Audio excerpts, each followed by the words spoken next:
Yeah, so I just wanted to share a couple of thoughts, observations, and some things that may be of interest to you. So, success and winning in the commercial real estate business is not a matter of life and death.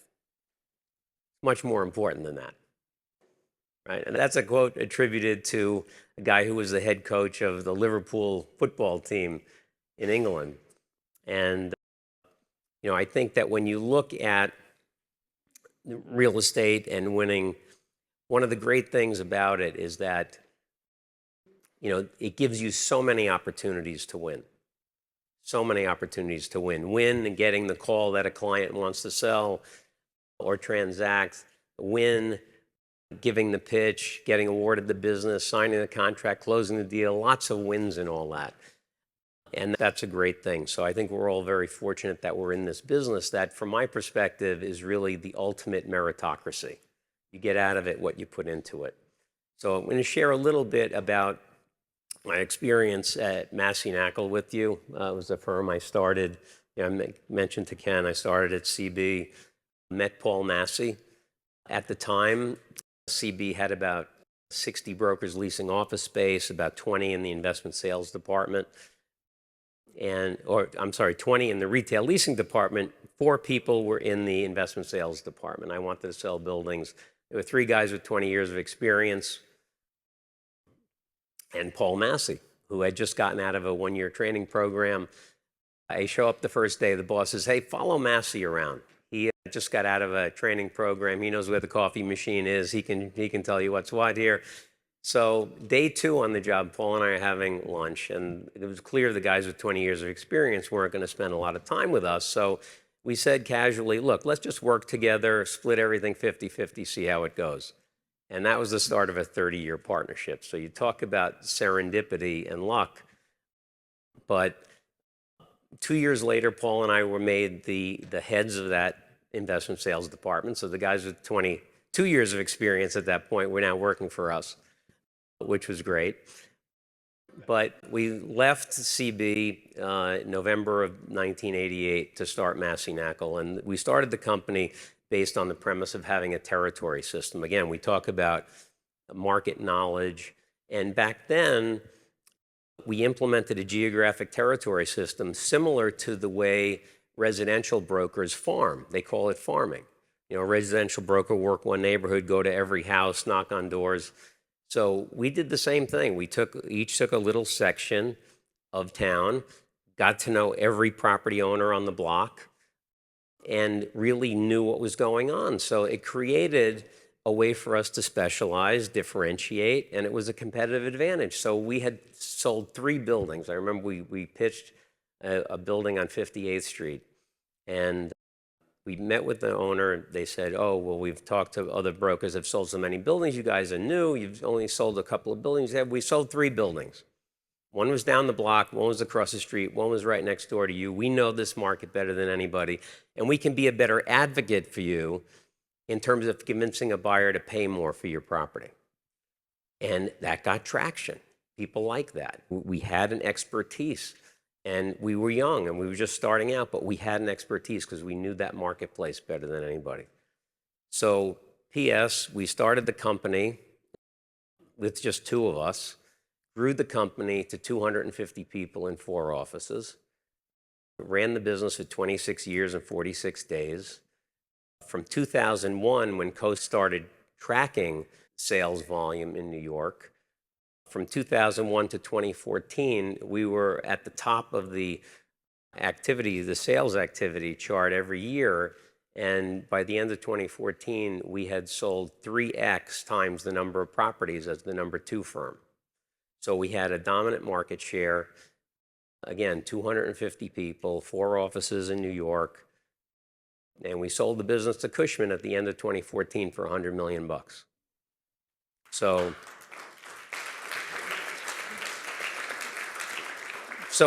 how did we do that, right? I think the several things. It was the environment that we created and the people that we had, I think, is what allowed for the success. And so we had a lot of people come and go over the years. And I'll tell you, the qualities that we saw in people, that really made a difference that we thought was predictive of success are they passionate about the business? Do they love it? Passion is so important because no matter how good you are, you're going to have hard times. But it's the folks who are passionate that will fight through those tough times and move on to succeed. So we always look for passion. We also look for competitiveness. Is this a competitive business or what? Right? So we looked for things like team sports, where there was competition and working with people. We looked for excellence, editor of the school newspaper, captain of the debating team, something where people exhibited excellence in a competitive environment. And that proved to be a good indication of how someone was going to do in the business. And we looked for people who had that desire, right? So much of what we do is based on desire that we have to win and discipline. And we'd always ask people, why do you want this? And determining why people want to succeed, why their desire is there, that's really tough because there's desire to get the job, but there's also desire to perform well at the job. And those are two very different things sometimes. So we set up this culture, and when we had our HR folks interview people, we always told them, look, you could look at candidates, and as good as you think they are, if you don't think you would want to go have a beer with them or go have lunch with them, don't give them a job. And what it did is it created a culture and an environment where if one of our people got married, there'd be 40 or 50 Massey Knakal people there. And 20 guys would get a beach house in the Hamptons for the summer together. And 4 or 5 couples would go on vacation to the Caribbean together.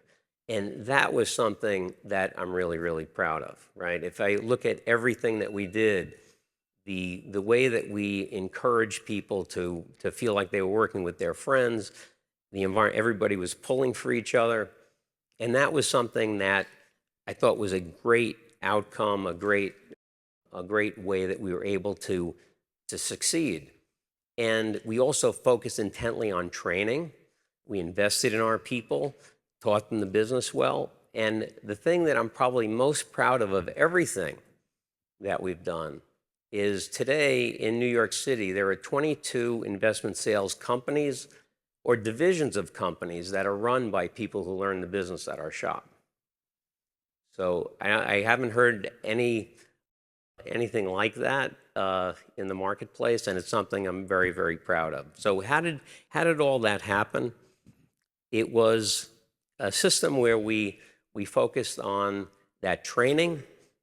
We wanted people to become market experts. We wanted them to work together. And it was something where we looked to motivate people, to let them motivate themselves, which I think the motivation is either within them or not within them.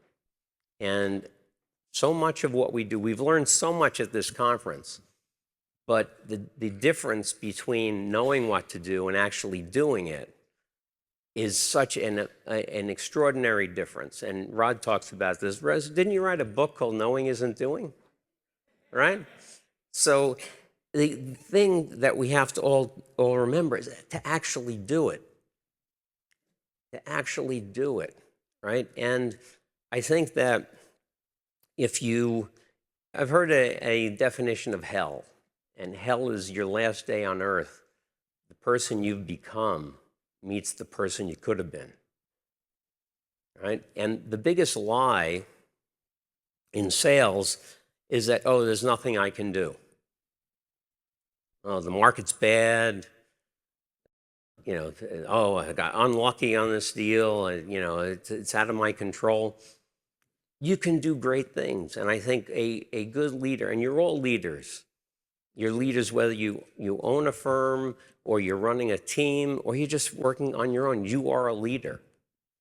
And to give positive feedback and encouragement and induce people or motivate them to act is so important so that you don't have that hellish day. You have to act. You have to take the time to do things. And it's one of the great things that we have, one of the things that separates us from animals, two things. One is that we can imagine the future. And you can imagine what your future is going to be, and you can work towards that. And the other great thing that we have is free will. And so free will means that you can decide to tangibly and profoundly change your life at any minute. Right now, right this very second, you can decide that you are going to do the things that you've always wanted to do to be better at what your craft is. You could decide to be a better husband, a better wife, a better son, a better friend, a better wife, a better mother, better daughter. You can decide to do anything. You can decide, hey, you know what? I'm finally going to get to the gym. I'm finally going to quit smoking. I'm finally going to eat right. I'm going to do the things that I know I should be doing to succeed. And so if I could leave you with any thought, you have the ability to change everything right now. Just make up your mind to do it. Thought, it's a powerful, powerful thing. So get out there and do it. Mike, you have a question? The biggest challenge, I think, was, getting through the S&L crisis. It was bad. Nobody was buying. The volume of sales was down tremendously, and we had no money. Actually, it was a blessing in disguise for Massey Knakal, and I'll tell you that Paul and I actually wanted to start the business 2 years before we did. And thank goodness that we didn't. Because we started in November of '88, our burn rate was only about $15,000 a month at that time. Had we started in '86, our burn rate might have been $25,000 or $30,000. And it was $15,000 a month. We got to a point in 1990 when we had $15,000 in the bank and we had no deals under contract. And we're like, what the heck do we do? So we said, well, we can pay $5,000 a month for the next 3 months for our most expensive bills. We could pay all the bills this month and see what happens. We did think very briefly about going to Atlantic City and putting it all on black. Fortunately, we didn't do that. But you know what? We both said, we have great credit. Let's go to every bank. We got a $2,000 card from this bank, $4,000 card from that bank. And we ran the company on credit cards. We attained an aggregate of $60,000 in credit cards. We ran the business on credit cards for about 3 years. And it was really, really challenging. And I think part of it was that I just didn't know any better at the time. Like we kept thinking we're going to succeed. We kept doing the thing, making our calls, doing our, the stuff that we had always done. But that was probably the most challenging time, was, basically living on credit cards for a while. And it was really hard. But sure enough, 1993 came around, and we did actually get to the point where we had all $60,000 taken down on the credit lines and had no money in the bank. And we went to visit one of our clients who was a very, very wealthy guy. And we had done a couple of deals with him, and we said, hey, we need a $75,000 loan. Would you lend us the 75 grand? And he looks at us, I really like you boys. I'll give you the 75,000, but I want 50% of the stock in your business. So we said, well, thanks for the offer. And we walk back to the office with our chins on our chests, and we're like, what the heck are we going to do? And Paul's stepfather-in-law owned a mortgage brokerage business out in New Jersey. So we're like, let's go ask Jack. His name was Jack Holler. Let's go ask Jack for the loan. We'll offer him 25% of the stock in the business. So we go out, talk to Jack, offer him, ask for the $75,000 loan and 25% of the stock. And he says, guys, I'm going to give you the 75 grand. I don't want the stock in the business because someday you're going to be very successful and you're going to regret that you gave me the stock. So unbelievable. So we named our Salesman of the Year award after Jack and gave that out for 26 years in his honor. But sometimes you get lucky. That was another lucky thing that happened. But that was probably, that period of time was really, really tough. But then in 93, market came around, banks started hiring, we got so much bank work, and the company started to take off. And that was a very, very tough time, no doubt about it. And I'll also share with you, just for if we have some time, various inflection points that happened over the course of the company that I think you might find interesting. One was at 9/11, we had 21 people. So from November of '88 to September of 2001, we grew from 2 to 21. And at that time, New York was in a tough spot. A lot of companies were downsizing, letting people go. Great quality people were out of work. And Paul and I really believed that the market was going to come back, that New York was tough, it was going to come back strong. Up to that point, we were both interviewing everybody ourselves.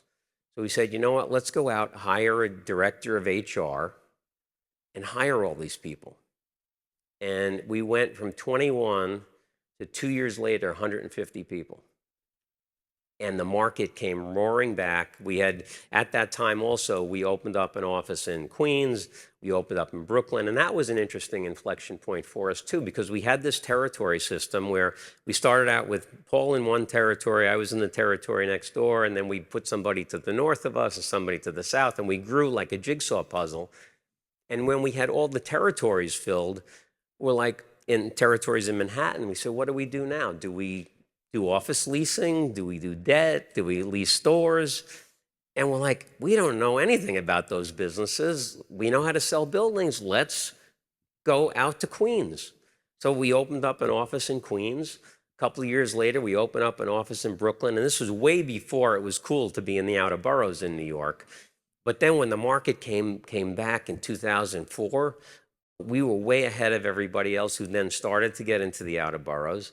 And that was a big inflection point, and hiring all those people was an inflection point. And then we had another inflection point in 2011 when we got to a place where we had all the territories in New York City filled. And again, we're faced with the same decision. What do we do? Do we get into office leasing? Do we do debt? Do we go to Philadelphia, Chicago, Boston, Washington, D.C., what do we do? First time around, we decided to increase the geography. This time around, we said, you know what? If we go to Chicago, we're going to have to spend time explaining to people who we are and then what we can do for them. So we have these long-term relationships with so many people in New York. Let's get into the debt business. And, you know, we were selling about 500 buildings a year at that point. And the stapling financing onto those sale transactions was a great business, and it took off. Our first year doing debt, we did about $300 million in debt. Second year, $800 million, $1.3 billion in the third year, and that was the year we sold. And also, I will share with you, talk about luck, and I'm a big believer in luck. I think the harder you work, the luckier you get, but I think you have to have luck on your side. People think that we were very thoughtful about selling the business at what was absolutely the top of the market. And I will tell you, 2014 was the perfect time to sell the business. In 2014, 5,534 buildings sold in New York City. That was an all-time record by more than 10%, and still is a record. But we made that decision in 2007. 2007, you know, we had expanded, had a lot of people, the market was doing great. A big national firm came to us, offered us $50 million. And we're like, wow, that's a lot of money. So we were talking to them about it. And for a variety of reasons, that transaction didn't happen. But what became very obvious to us is that when we did sell the business, we'd be on 5-year contracts with the company that bought us.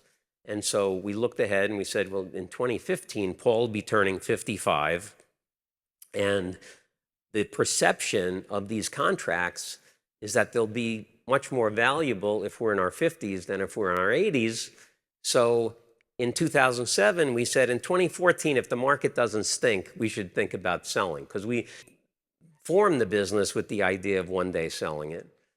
So 2014 comes around, market's doing great. We hired an investment bank, And it just was, in hindsight, it was the perfect time, but we didn't consciously make a decision to sell in 2014. In 2014, we did that back in 2007, and it just happened to work out well. Anyway, you guys have been great. Thank you so much.